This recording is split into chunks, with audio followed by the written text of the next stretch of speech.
I onda je isto tamo. Sad je stara 2 godine. Dobro, može samo pokrenuti od to je jedno drugačije. Ali dobro, razvija se. Kako se krenuti? Znaš što sam kažem?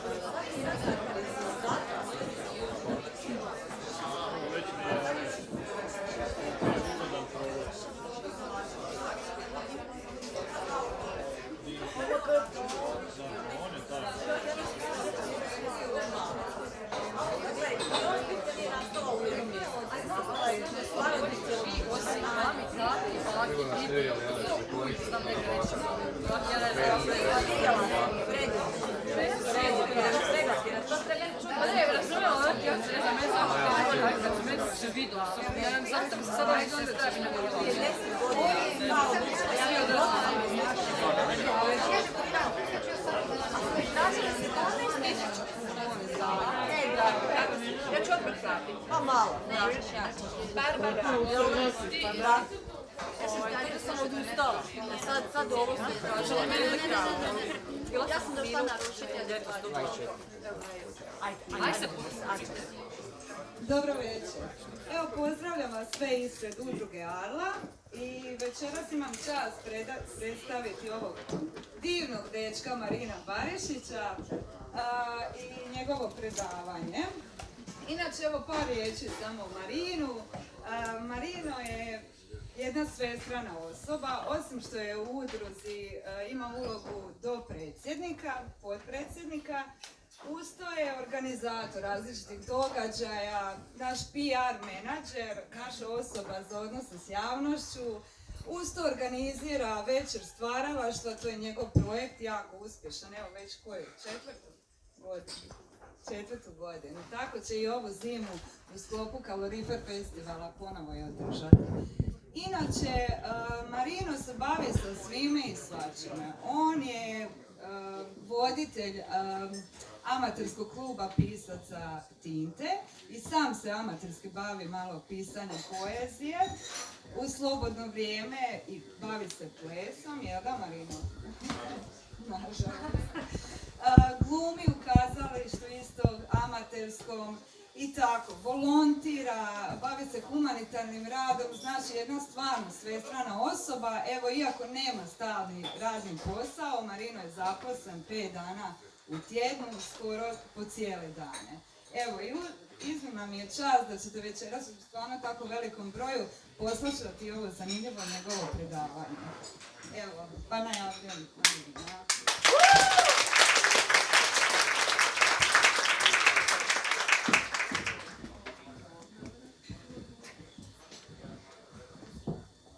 Sve vas srdačno pozdravljam, zahvaljujem se Sanji na ovom lijepom uvodu i naravno ono koji ste večeras došli ovdje u ovako lijepom broju, da čujete ovo predavanje, ako mi je predavanje malo teška riječ, jer zvuči dosta ozbiljno i zvuči kao nešto znanstveno, a ja ću zapravo ovdje prije svega pričati jednu svoju priču kao osobe koja, iako nije slijepa, spada u skupinu zapravo slijepih, to je savez slijepih koji okuplja slijepe ljude i visoko slabovidne ljude.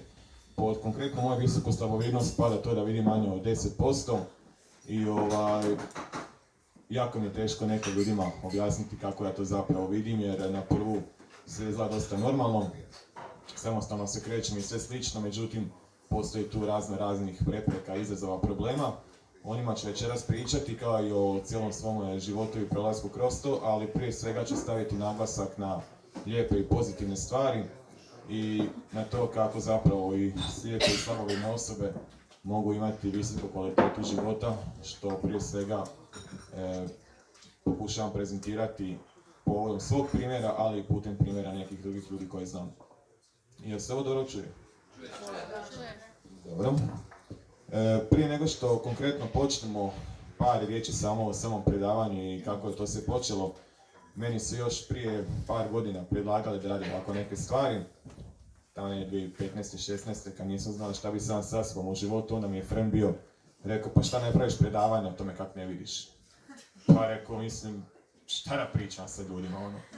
Pa ono, problema ono, da je rekao, nemoj s tim glupostima, ono, dosta mi tih slijepi koji se non stop žale i tih radionica po kojima sam bio i kako pričaju u medijima o invalidima kao ono, ili kao najjadnije skupini ljudi ili kao najidealnije skupine. To su te neke stvari što ja kroz medije ne volim, kad osobe s invaliditetom i sljepoća vidno spada isto u invaliditet.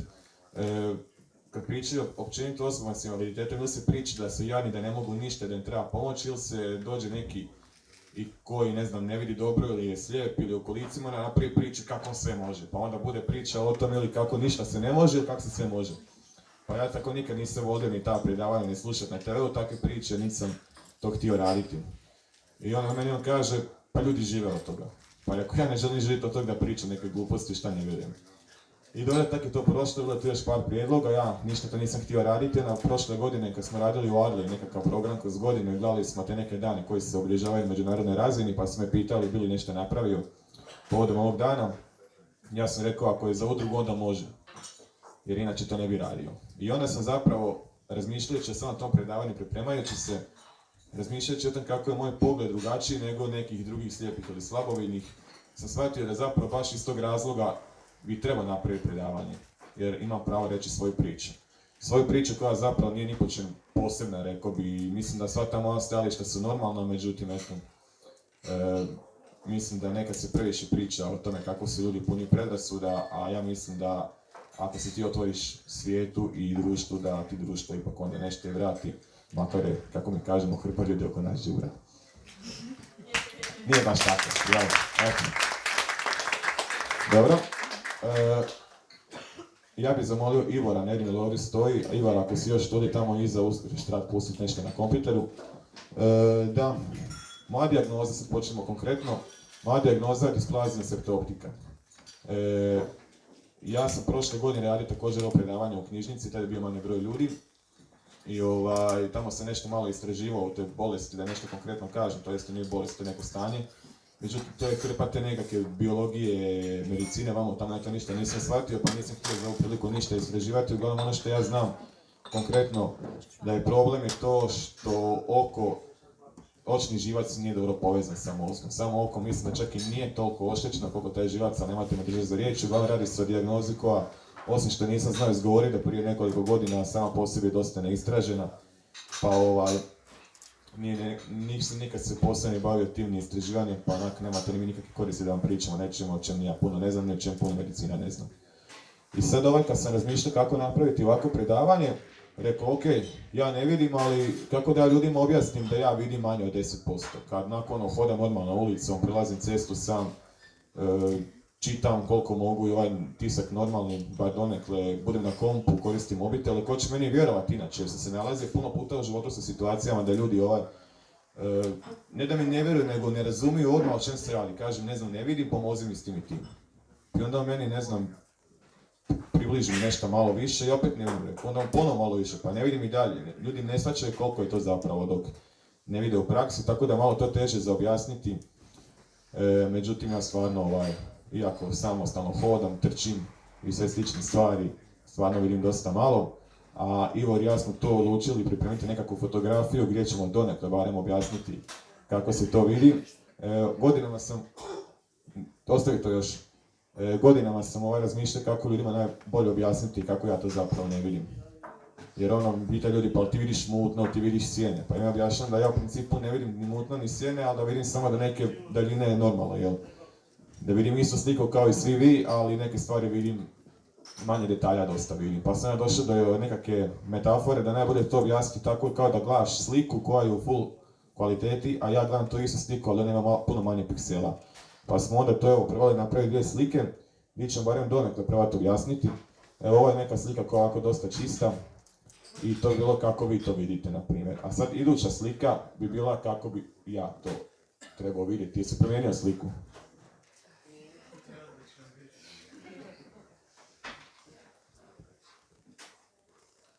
Ovo je sad mutnije, da. U principu ovo je dalje loš prikaz jer neko je sad dobacio ti odlično vidiš teško možemo objasniti kako, ali zamislite, evo sad isto druga slika, pješački prijelaz iz daleka i sad stavio malo mutniju sliku. Jer je sad mutnija slika. U principu vidimo isto, ali ja ne vidim čisto kao i vi. Vidim još lošije nego što je prikazano, ali to je nekako najbliže. U principu ideja je bila da pokušam objasniti da vidimo istu sliku, samo puno manje detalja i puno manje se mogu snaći. Ako vama izleti neki auto, vi ćete se brže snaći nego ja.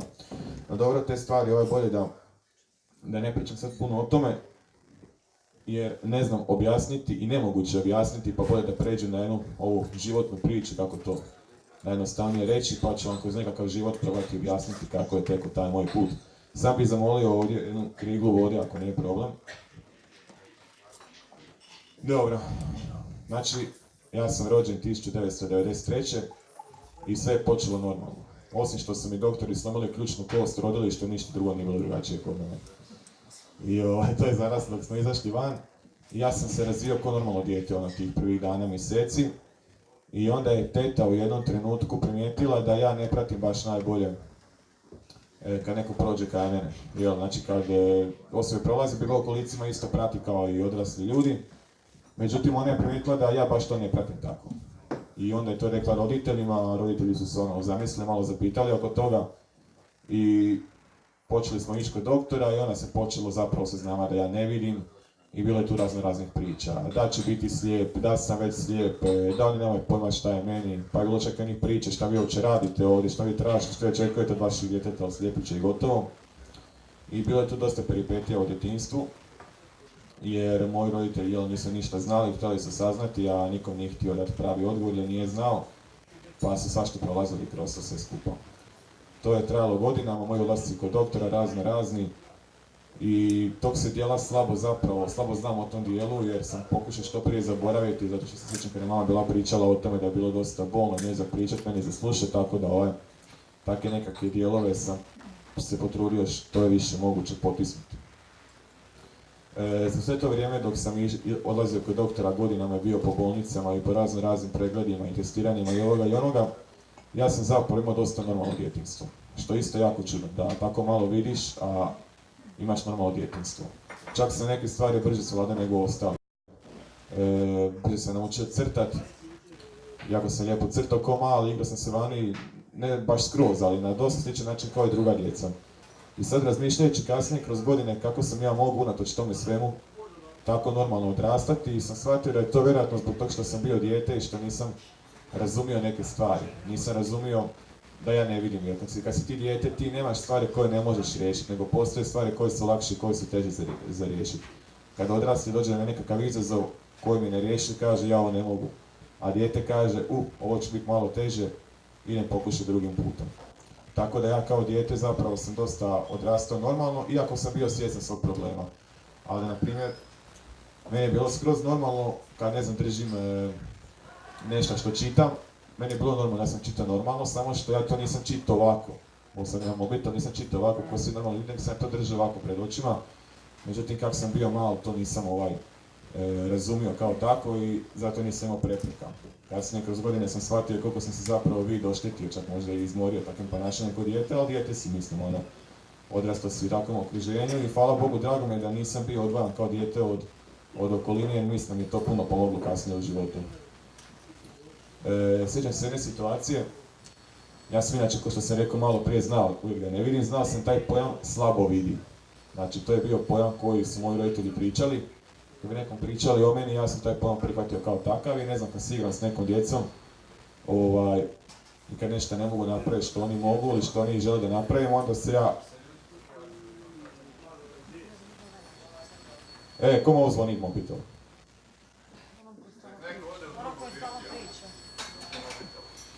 Mislim neka doza kultura, onako nije problem.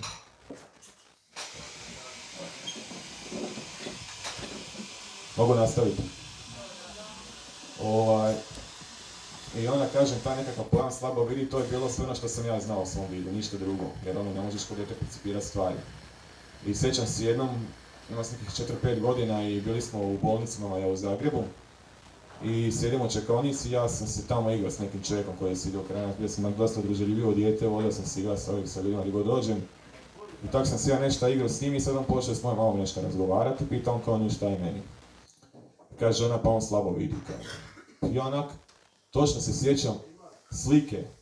Ja sjedim u čekaonici, gledam gore je bilo svjetlo, nakon je to ličilo na sunce, onak razmišljam. Pa šta ona stalno priča ljudima da ja slabo vidim, pa ja vidim skroz normalno, mislim, kakve su to priče. I to mi je bilo smiješno nekako. I tako, zbog toga sam vidio par puta boravio u bolnici, koja je bilo tako da sam bio zapravo tjedan dana u bolnici, gdje sam imao cijelo vrijeme jedan pregled, ništa nisam radio, što sam se zaljubio jednu sestru medicinsku. I to su bili nekakvi pokušaj medicine da mi pomognu, ali nisu baš uspjeli, a ja sam na kraju pomagao njima i sam pjevao po bolnici. I tako prolazilo, tako to djetinjstvo koje, kažem, bilo više manje normalno. Ove stvari koje nisam mogao, s njom sam se brzo pomirio, jer nisam ni shvatio da ih nisam mogao. I onda dolazi mala škola, tu isto prolazi više manje sve normalno. I onda dolazi osnovna škola, gdje ja prvi put zapravo počinjem shvaćati da neke stvari drugačije izgledaju.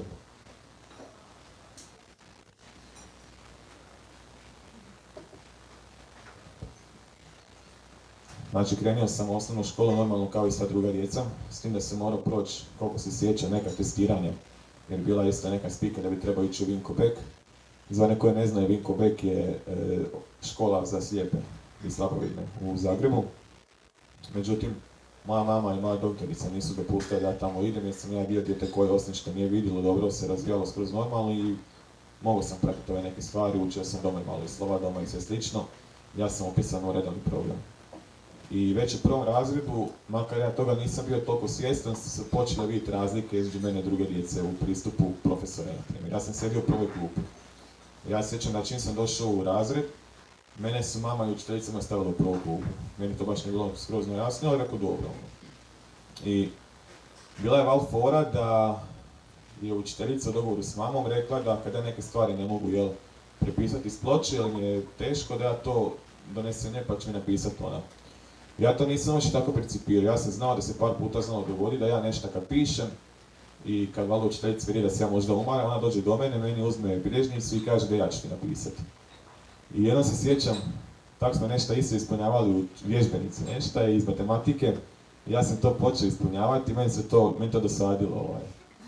I sad ja gledam i rekao, jebote, meni to dosadno. Hajde ja dam učiteljici, nek ona meni to napiše, konta da stalno to radi, pa val smijem to. Valjda je to normalno, jel? I to sam dobro i snašao sam se fino, kasnije kad sam malo odrastao i shvatio šta sam radio, bilo mi malo neugodno, Ali dobro, zanimljiva situacija, snalažljivo sam dijete bio. I ti niži razredi osnovne škole su više manje prelazili normalno. Bilo mi malo čudno, uvijek si bio ljut na sebe što po tjelesnim ne mogu igrati dobro nogomet. To je naravno bilo zbog vida i to su svi znali, ja sam mislio da sam retardiran, da sam glupo. Pa bilo je malo neugodno zbog toga, ali hvala Bogu, druga su djeca razred bila dosta senzibilna i zajedno svi skupa, tako da ja nikad nisam osjećao nekakav odmak od njih. I uvijek sam volio to što sam bio svjestan svog tog vida i što su druga djeca bila svjesna, a nije postojalo razlike među nama. Znači, ako mene neko nije volio u školi, nije me volio zbog nešta, zbog čeg ne bi volio bilo kog drugog, kao i ja zašto nekog ne volim. Nije me niko smatrao drugačijim i manje vrijednim zato što ja ne vidim. To je ono što mi kasnije zasmetalo kad sam poznao neke druge slijepe i slabovidne bio na tim radionicama, što su puno pričali o tome kako je društvo puno predrasuda. I prolazila tako škola, došao je 5. razred, u 5. razredu, svi vi koji ste tu u Đakovu išli u školu znate, selite se iz Goranove, Nazorove i sa sjevera sa Goranove zapravo, se nazove to drugačije, mi sa Goranove selimo veću zgradu, u veliku zgradu i tamo se stvari malo drugačije, nemaš istog učitelja za sve, moraš ići više prostorija i sad učitelji ne znaju tvoju situaciju. I tu sam se prvi put našao sa nekom pravom prilagodbom profesora prema meni. U smislu da su mi ponudili da mi povećavaju testove. I ja sam na to pristao. Onako. Bilo mi okej, zašto ne, ako mogu veći font, manje sam učen, jer više imam mjesta za pisanje. Meni uvijek falo prostora ima za pisanje. Ja sam bio onaj koji ili piše velikim slovima previše ili previše se razbuca, pa mi uvijek fali mjesta. Međutim, koliko je to bilo dobro, što imam više prostora za pisanje, bilo loše što sve manje prostora na stolu, pa sam na kraju odustao tih velikih testova. Vratio sam se na male. I na kraju više nije toliko trebala ta prilagodba, ali sam bio zahvalan profesorima i to je bilo baš onako lijepo iznenadilo da su mi spremni pomoći. I to su bile te nekakve godine gdje već odrastaš, lagano i shvaćaš da neke stvari baš nisu klasične, ali i dalje sve to nekakvoj meri kao i prije. Onda idući neku veću stvar koju sam doživio je bilo u 8. razredu sa tjelesnim. I to sam prvi put došao u situaciju gdje mi je ponuđeno da budem oslobođen tjelesnim. Što meni čak i odgovaralo jer mi je bilo prenaporno na tjelesnom stalno sam morao tražiti neke načine da nešto napravim kako spada, da se ja ne osjećam glupo i ta mi je ideja super došla. Međutim, moj profesor je bio malo pametniji, pa je predložio da se ja oslobodim tjelesnog, ali da ja i dalje radim tjelesno koliko ja mogu. Tipa uvodim dio zagrijavanja, trčanje koji ostali, onda kasnije kako mi odgovara. Tako da sam na kraju sam igrao tjelesni kad mi je trebalo, kad nisam igrao sam s drugima. A ono što je isto zanimljivo, uvijek sam volio biti rukometni golman, kako sam igrao tamo u rukometu u dvorani, ja sam volio biti na golu. Ja sam kao malo sanjao da će ja biti rukometni golman kad narastem. I obožavao sam gledati rukomet, obožavao sam gledati te golmane, obožavao sam kad se ima neku crnu majicu i crnu trenerku, pa sam išao u tome obučen kao golman. I još imam sam neku majicu sa brojem 8, ovako ovdje sam se osjećao kao onaj Kasper Hvić što je branio za danas, pa on ima crni dres. Tako da, to govori dosta o tome kako sam ja zapravo, iako sam bio pod navodnicima drugačije dijete i po mnogo čemu, po još većim navodnicima ograničen, ja sam imao snove kao i sva druga djeca i to je dosta uspjeh mojih roditelja, njihov način odgoja, ali i okoline oko mene, mojih prijatelja, mojih kolega iz škole, profesora i sl. Tako da uz ove neke male stvari, povećavanje testova i slično koje sam nabrojao malo prije, to su bile neke promjene koje sam vidio i malo lošije snalaženje po hodnicima na početku, ali to je više manje bilo to i ja sam zapravo i kroz tu osnovnu školu prošao dosta normalno. Jedini još put kad sam se suočio sa drugačijosti je bilo tamo 7. i 8. razred kada je počela priča oko odlaska u srednju školu i koja školu mogu upisati, koju će moći pratiti. To je isto bilo malo zavrzlama.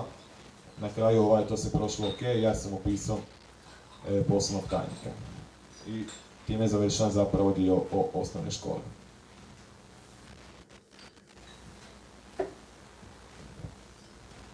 Srednja škola, to je već malo žešći level bio.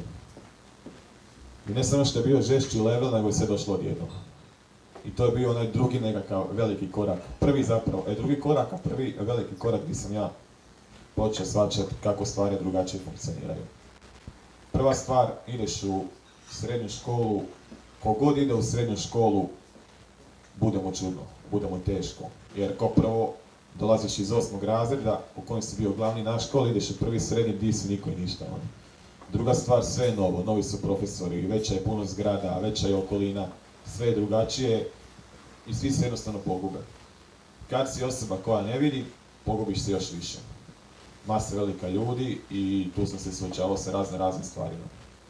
Jedna od prvih stvari koje sam odmah primijetio da bi mi mogla praviti problemi prije samog početka škole, još tamo na upisima sam shvatio da je puno učionica, da oni imaju svoje brojeve i da ćemo ići iz učionice u učionicu. I da bi se ja tu bilo lako mogao pogubiti. Dosta mi je njih pričalo starijih učenika kako su oni išli u prvi srednji pa su se gubili po školi mjesecima, nisu znali gdje je koja učionica. Ja sam shvatio da ja nemam tu privilegiju da se gubim po školi, da ja moram to nekako riješiti. Pa sam ja već u startu počeo pamtiti, zapisivati gdje je koja učionica, kad ti profesori daju raspored na početku godine, daju broj učionice, međutim to malo ko zapisuje, ja sam se to morao zapisivati, morao sam pamtiti u koju hodnika moram skrenuti. Jer da sam ja ošao negdje krivo dalje, pogubio bi se i vid mi nije takav da bi se mogao tako lako vratiti u svoju masu koja mi je još uvijek nova i nepoznata. Tako da sve na kraju, u sve te prvašiće, fazane, bio među rijetkima koji se nisu gubili na startu prvog razreda, jako ne vidim, ali to nije bilo zato što sam bio pametniji od ostalih, nego sam se morao tako drugačije postaviti. Međutim, bilo je drugih stvari koje su pravile probleme. Odlazak prema školi, hrpetine ljudi, gužva. Trebaš kroz tu gužvu prolaziti, pogotovo tamo na ulazu. Meni u takvim situacijama vid jako se pokvari, jer mi je puno informacija mi oči dobivaju i tu postaje jako mutno. Znači i dalje vidim sve isto, ali mi postane mutno i ne mogu reagirati, kao da mi se mozak odlijepi od očiju i ja se tu često vrlo sudaram sa ljudima. Iako znam da je tu nema prolaza, ali ne mogu reagirati, da mi je previše informacija za oči i previše se zbunim i uplašim. I tu sam se znao jako često sudarati sa ljudima i ne ja sam sebi kako sam glup, nego drugih kako sam glup. Čak sam dobio nekakve ružne komentare i to mi je bilo baš onako stresno jer se to dogodilo prvi put u životu da onak imam žešćih problema zbog tog vida. I nije mi bilo baš lako ići u školu, pogotovo sam mrzio ići u školu kad idemo popodne u školu, a imamo 0 sat, što je bilo barem jednom tjedno, često i 2 puta. Jer kad ideš u popodnevnu smjenu imaš 0 sat, to znači da ti kad dolaziš u školu, protekla smjena od ujutro ide iz škole, što znači da je gužva ne toliko u smjeru škole, koliko iz smjera škole. I tu su bile najčešće ove situacije kad sam se sudarao kad sam svašta ono se događalo i gdje sam doživio puno tog smijeha i poluge i to mi je bilo najbolje. Međutim, ajde, to je nekako prolazilo, prvi razred je bio vrlo težak što se toga tiče, u drugom već ono, bolje znaš školu, znaš neke stvari kako si olakšati, nećeš ići tim putem u školu, ćeš drugim dio manje gužve i to je to. Tako da onda kada smo došli u drugi razred, pa do kraja što se tiče tih stvari problema nisam imao. Međutim, dogodile se sve još neke stvari, dvije vrlo bitne stvari koje su meni isto osvijestile neke druge stvari. Prvi situacija je bila isto u prvom srednjem, sjedili smo na hodniku. I sad, ovako kako ja sad stojim, ovdje s moje lijeve strane je bio drugi razred i oni su gledali paralelno na nas, ne na njih. To jest ne sa strane ovako. I to je bila jedina dva razreda koja su se gledala jedan na drugi. I tako vani sjedimo na hodniku i radimo tako svako nešto. Ja sam bio na mobitelu, jel? U jednom trenutku dolazi dečko iz drugog razreda do mene, kojeg sam ja znao. I kaže meni on, ili ti sebe ne vidiš? Ja gledam onako, šta on sebe ne vidim? Pa ono, nabio si taj mobitel ovako u oči, kao pokvarit će se već tamo ti se smiju. Tamo ti se smiju. Kad je on meni rekao tamo ti se smiju, u meni se preseklo nešto, ono, u meni... Puno puta sam prije toga u životu čuo u osnovnoj ljudi. Zar se tako približio mobitel, pokvarit ćeš si oči. Ja kažem, pa to je slabije vidim i to je to. Ja nikad nisam bio svjestan do tada koliko ja taj mobitel približim. To je ono što sam govorio za djetinjstvo. Pola tih stvari sam mogu, ja nisam bio svjestan šta ja zapravo radim. Ja nisam bio svjestan da ja radim ovo. Ja sam da radim ovo. Nisam očimo taj osjećaj, jel? I te sam tad primijetio koliko ja u principu izgledam čudno i koliko je nekom to ne čudno nego smiješno. Tu me je bilo baš puklo. Jedan danas kad se toga sjetim, nije mi sve jedno. Koliko god općenito u životu nisam imao puno problema sa strane poruge ljudi i slično, opet te nekih par stvari koje sam doživio baš nisu bile lijepe.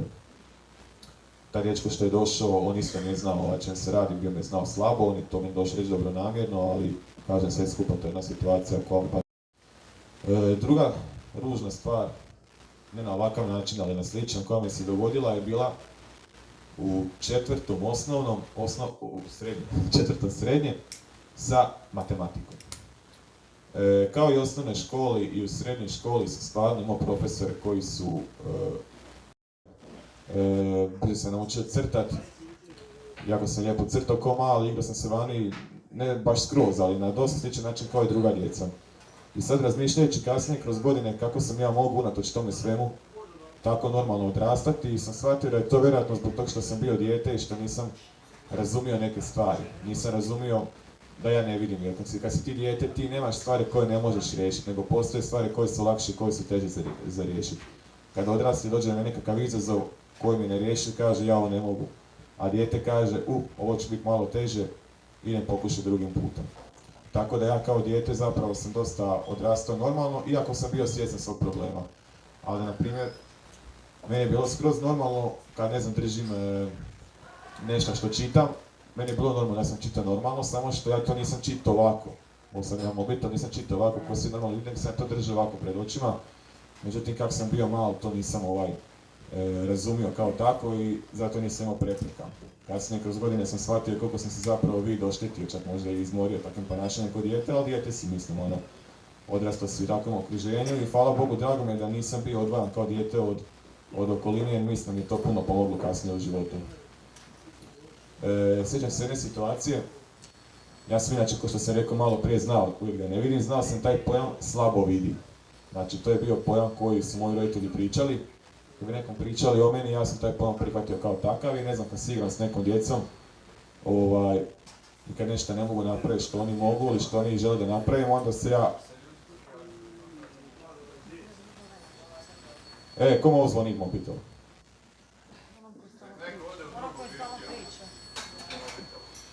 Mislim neka doza kultura, onako nije problem.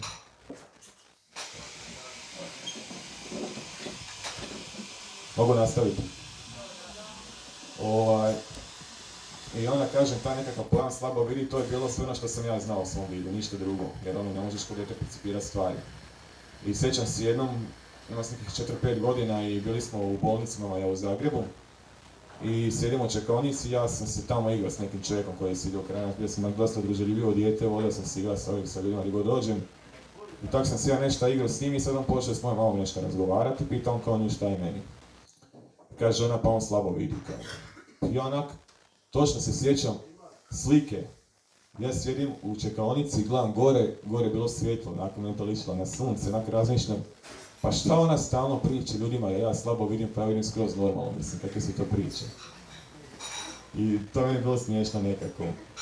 I tako, zbog toga sam vidio par puta boravio u bolnici, koja je bilo tako da sam bio zapravo tjedan dana u bolnici, gdje sam imao cijelo vrijeme jedan pregled, ništa nisam radio, što sam se zaljubio jednu sestru medicinsku. I to su bili nekakvi pokušaj medicine da mi pomognu, ali nisu baš uspjeli, ali ja sam na kraju pomagao njima i sam pjevao po bolnici. I tako prolazilo, tako to djetinjstvo koje, kažem, bilo više manje normalno. Ove stvari koje nisam mogao, s njom sam se brzo pomirio, ali nisam ni shvatio da ih nisam mogao. I onda dolazi mala škola, tu isto prolazi više manje sve normalno.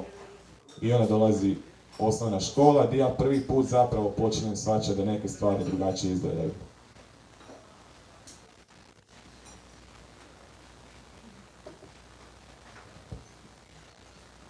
Znači, krenuo sam u osnovnu školu normalno kao i sva druga djeca, s tim da sam morao proći, koliko se sjeća, neka testiranja, jer bila isto neka spika da bi trebao ići u Vinko Bek.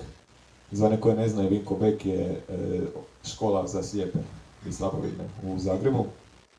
Međutim, moja mama i moja doktorica nisu dopustili da ja tamo idem, jer sam ja bio dijete koje osim što nije vidjelo dobro, se razvijalo skroz normalno i mogao sam pratiti ove neke stvari, učio sam doma i malo i slova doma i sve slično. Ja sam upisan u redovni program. I već u prvom razredu, makar ja toga nisam bio toliko svjestan, su se počele vidjeti razlike između mene i druge djece u pristupu profesora, na primjer. Ja sam sjedio u prvoj klupi. Ja se sjećam da čim sam došao u razred, mene su mama i učiteljica stavila u prvu klupu. Meni to baš nije bilo skrozno jasno, ali rekao dobro. I bila je val fora da je učiteljica u dogovoru s mamom rekla da kada neke stvari ne mogu prepisati s ploče, jer mi je teško da ja to donesem nje pa će mi napisati ona. Ja to nisam još tako percipirao, ja sam znao da se par puta znalo dogodi da ja nešto kad pišem i kad valjda učiteljica vidi da se ja možda umaram, ona dođe do mene, meni uzme bilježnicu i kaže da ja ću ti napisati. I jednom se sjećam, tako smo nešto isto ispunjavali u vježbenici, nešto iz matematike, ja sam to počeo ispunjavati i meni to dosadilo. I sad ja gledam i rekao, jebote, meni to dosadno. Hajde ja dam učiteljici, nek ona meni to napiše, konta da stalno to radi, pa val smijem to. Ali je to normalno, jel? I to sam dobro i snašao sam se fino, kasnije kad sam malo odrastao i shvatio šta sam radio, bilo mi malo neugodno, Ali dobro, zanimljiva situacija, snalažljivo sam dijete bio. I ti niži razredi osnovne škole su više manje prelazili normalno. Bilo mi malo čudno, uvijek si bio ljut na sebe što po tjelesnim ne mogu igrati dobro nogomet. To je naravno bilo zbog vida i to su svi znali, ja sam mislio da sam retardiran, da sam glupo. Pa bilo je malo neugodno zbog toga, ali hvala Bogu, druga su djeca razred bila dosta senzibilna i zajedno svi skupa tako da ja nikad nisam osjećao nekakav odmak od njih. I uvijek sam volio to što sam bio svjestan i svog tog vida i što su druga djeca bila svjesna, a nije postojalo razlike među nama. Znači, ako mene neko nije volio u školi, nije me volio zbog nešta, zbog čeg ne bi volio bilo kog drugog, kao i ja zašto nekog ne volim. Nije me niko smatrao drugačijim i manje vrijednim zato što ja ne vidim. To je ono što mi je kasnije zasmetalo kad sam poznao neke druge slijepe i slabovidne bio na tim radionicama što su puno pričali o tome kako je društvo puno predrasuda. I prolazila tako škola, došao je 5. razred, u 5. razredu svi vi koji ste tu u Đakovu išli u školu znate, selite se iz Goranove i Nazorove i sa sjevera sa Goranove zapravo, se nazove to drugačije, mi sa Goranove selimo veću zgradu, u veliku zgradu i tamo se stvari malo drugačije, nemaš istog učitelja za sve, moraš ići više prostorija i sad učitelji ne znaju tvoju situaciju. I tu sam se prvi put našao sa nekom pravom prilagodbom profesora prema meni. U smislu da su mi ponudili da mi povećavaju testove. I ja sam na to pristao. Onako. Bilo mi okej, zašto ne, ako mogu veći font, manje sam učen, više imam mjesta za pisanje. Meni je uvijek falo prostora ima za pisanje. Ja sam bio onaj koji ili piše velikim slovima previše ili previše se razbuca, pa mi uvijek fali mjesta. Međutim, koliko je to bilo dobro, što imam više prostora za pisanje, bilo loše što sve manje prostora na stolu, pa sam na kraju odustao tih velikih testova. Vratio sam se na male. i na kraju više nije toliko trebala ta prilagodba, ali sam bio zahvalan profesorima i to je bilo baš onako lijepo iznenadilo da su mi spremni pomoći. I to su bile te nekakve godine gdje već odrastaš, lagano i shvaćaš da neke stvari baš nisu klasične, ali i dalje sve to u nekakvoj meri kao i prije. Onda idući neka veća stvar koju sam doživio je bilo u 8. razredu sa tjelesnim. I tu sam prvi put došao u situaciju gdje mi je ponuđeno da budem oslobođen tjelesnim. Što meni čak i odgovaralo jer mi je bilo prenaporno na tjelesnom. Stalno sam morao tražiti neke načine da nešto napravim kako spada, da se ja ne osjećam glupo i ta mi je ideja super došla. Međutim, moj profesor je bio malo pametniji pa je predložio da se ja oslobodim tjelesnog, ali da ja i dalje radim tjelesno koliko ja mogu. Tipa uvodim dio zagrijavanje, trčanje koji ostali, onda kasnije kako mi odgovara. Tako da sam na kraju sam igrao tjelesni kad mi je trebalo, kad nisam igrao sam s drugima. A ono što je isto zanimljivo, uvijek sam volio biti rukometni golman, kako sam igrao tamo rukomet u dvorani, ja sam volio biti na golu. Ja sam kao malo sanjao da ću ja biti rukometni golman kada rastem. I obožavao sam gledati rukomet, obožavao sam gledati te golmane, obožavao sam kad se ima neku crnu majicu i crnu trenerku pa sam išao u tome obučen kao golman. I još imam sam neku majicu sa brojem 8, ovako ovdje sam se osjećao kao onaj Kasper Hvić što je branio za danas, on ima crni dres. Tako da, to govori dosta o tome kako sam ja zapravo, iako sam bio pod navodnicima drugačije dijete i po mnogo čemu, po još većim navodnicima ograničen, ja sam imao snove kao i sva druga djeca i to je dosta uspjeh mojih roditelja, njihov način odgoja, ali i okoline oko mene, mojih prijatelja, mojih kolega iz škole, profesora i sl. Tako da uz ove neke male stvari, povećavanje testova i slično koje sam nabrojao malo prije, to su bile neke promjene koje sam vidio i malo lošije snalaženje po hodnicima na početku, ali to je više manje bilo to i ja sam zapravo i kroz tu osnovnu školu prošao dosta normalno. Jedini još put kad sam se suočio sa drugačijosti je bilo tamo 7. i 8. razred kad je počela priča oko odlaska u srednju školu i koja školu mogu upisati, koju će moći pratiti. To je isto bilo malo zavrzlama. Na kraju to se prošlo ok, ja sam upisao poslovnog tajnika. I time završavam zapravo dio o osnovne škole.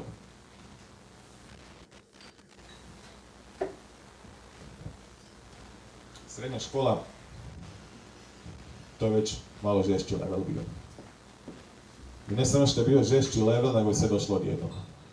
I to je bio onaj drugi nekakav veliki korak. Drugi korak, a prvi veliki korak gdje sam ja počeo shvaćati kako stvari drugačije funkcioniraju. Prva stvar, ideš u srednju školu, kogod ide u srednju školu, budemo čudno, budemo teško. Jer kao prvo, dolaziš iz 8. razreda u kojem si bio glavni na školi, ideš u prvi srednji gdje si niko i ništa. Druga stvar, sve je novo, novi su profesori, veća je puno zgrada, veća je okolina, sve je drugačije i svi se jednostavno pogube. Kad si osoba koja ne vidi, pogubiš se još više. Masa velika ljudi i tu sam se suočavao sa raznim stvarima. Jedna od prvih stvari koje sam odmah primijetio da bi mi mogla praviti problemi prije samog početka škole, još tamo na upisima sam shvatio da je puno učionica, da oni imaju svoje brojeve i da ćemo ići iz učionice u učionicu i da bi se ja tu vrlo lako mogao pogubiti. Dosta mi njih pričalo starijih učenika kako su oni išli u prvi srednji pa su se gubili po školi mjesecima, nisu znali gdje je koja učionica. Ja sam shvatio da ja nemam tu privilegiju da se gubim po školi, da ja moram to nekako riješiti. Pa sam ja već u startu počeo pamtiti, zapisivati gdje je koja učionica, kad ti profesori daju raspored na početku godine, daju broj učionice, međutim to malo ko zapisuje, ja sam se to morao zapisivati, morao sam pamtiti u koju hodnika moram skrenuti. Jer da sam ja ošao negdje krivo dalje, pogubio bi se i vid mi nije takav da bi se mogao tako lako vratiti u svoju masu koja mi je još uvijek nova i nepoznata. Tako da sve na kraju, u sve te prvašiće, fazane, bio među rijetkima koji se nisu gubili na startu prvog razreda, jako ne vidim, ali to nije bilo zato što sam bio pametniji od ostalih, nego sam se morao tako drugačije postaviti. Međutim, bilo je drugih stvari koje su pravile probleme. Odlazak prema školi, hrpetine ljudi, gužva. Trebaš kroz tu gužu prolaziti, pogotovo tamo na ulazu. Meni u takvim situacijama vid jako se pokvari, jer mi je puno informacija mi oči dobivaju i tu postaje jako mutno. Znači i dalje vidim sve isto, ali mi postane mutno i ne mogu reagirati, kao da mi se mozak odlijepi od očiju i ja se tu često vrlo sudaram s ljudima. Iako znam da je tu nema prolaza, ali ne mogu reagirati, da mi je previše informacija za oči i previše se zbunim i uplašim. I tu sam se znao jako često sudarati sa ljudima i ne ja sam sebi kako sam glup, nego drugih kako sam glup. čak sam dobio nekakve ružne komentare i to bi bilo baš onako stresno jer se to dogodilo prvi put u životu da onako imam žešćih problema zbog tog vida. I nije mi bilo baš lako ići u školu, pogotovo sam mrzio ići u školu kad idemo popodne u školu, a imamo 0 sat, što je bilo barem jednom tjedno, često i 2 puta. Kad ideš u popodnevnu smjenu imaš 0 sat, to znači da ti kad dolaziš u školu, protekla smjena od ujutro ide iz škole, što znači da je gužva ne toliko u smjeru škole, koliko iz smjera škole. I tu su bile najčešće ove situacije kad sam se sudarao, kad sam svašta ono se događalo i gdje sam doživio puno tog smijeha i poruge i to mi je bilo najgore. Međutim, ajde, to je nekako prolazilo. Prvi razred je bio vrlo težak što se toga tiče, u drugom već ono, bolje znaš školu, znaš neke stvari kako si olakšati, neš ići tim putem u školu, ćeš drugim dio manje gužve i to je to. Tako da onda kada smo došli u drugi razred, pa do kraja što se tiče tih stvari problema nisam imao. Međutim, dogodile se još neke stvari, 2 vrlo bitne stvari koje su meni isto osvijestile neke druge stvari. Prvi situacija je bila isto u prvom srednjem, sjedili smo na hodniku. I sad, ovako kako ja sad stojim, ovdje s moje lijeve strane je bio drugi razred i oni su gledali paralelno na nas, ne na njih. To jest ne sa strane ovako. I to je bila jedina 2 razreda koja su se gledala jedan na drugi. I tako vani sjedimo na hodniku i radimo tako svako nešto. Ja sam bio na mobitelu, jel? U jednom trenutku dolazi dečko iz drugog razreda do mene, kojeg sam ja znao. I kaže meni on, ili ti sebe ne vidiš? Ja gledam onako, šta on sebe ne vidim? Pa ono, nabio si taj mobitel ovako u oči, kao pokvarit će se već tamo ti se smiju. Tamo ti se smiju. Kad je on meni rekao tamo ti se smiju, u meni se preseklo nešto, ono, u meni. Puno puta sam prije toga u životu čuo u osnovnoj ljudi. Zašto se tako približio mobitel, pokvarit ćeš si oči. Ja kažem, pa to je slabije vidim i to je to. Ja nikad nisam bio svjestan do tada koliko ja taj mobitel približim. To je ono što sam govorio za djetinjstvo. Pola tih stvari sam mogu, ja nisam bio svjestan šta ja zapravo radim. Ja nisam bio svjestan da ja radim ovo. Ja sam da radim ovo. Nisam očimao taj osjećaj, jel? I te sam tad primijetio koliko ja u principu izgledam čudno i koliko je nekom to ne čudno nego smiješno. Tu me bilo baš puklo. Jedan danas kad se toga sjetim, nije mi sve jedno. Koliko god općenito u životu nisam imao puno problema sa strane poruge ljudi i slično, opet te nekih par stvari koje sam doživio baš nisu bile lijepe. Taj dječko što je došao, on isto nije znao čem se radi, bio me znao slabo, on je to mi došao reći dobronamjerno, ali kažem sve skupa, to je jedna situacija koja baš... Druga ružna stvar, ne na ovakav način, ali na sličan, koja mi se dogodila je bila u 4. osnovnom, četvrtom srednje, sa matematikom. Kao i u osnovnoj školi i u srednjoj školi sam stvarno imao profesore koji su... Druga ružna stvar, ne na ovakav način, ali na sličan, koja mi se dogodila je bila u 4. osnovnom, četvrtom srednje, sa matematikom. Kao i u osnovnoj školi i u srednjoj školi sam stvarno imao profesore koji su... Kad je noć, ja 7 for bez problema, međutim...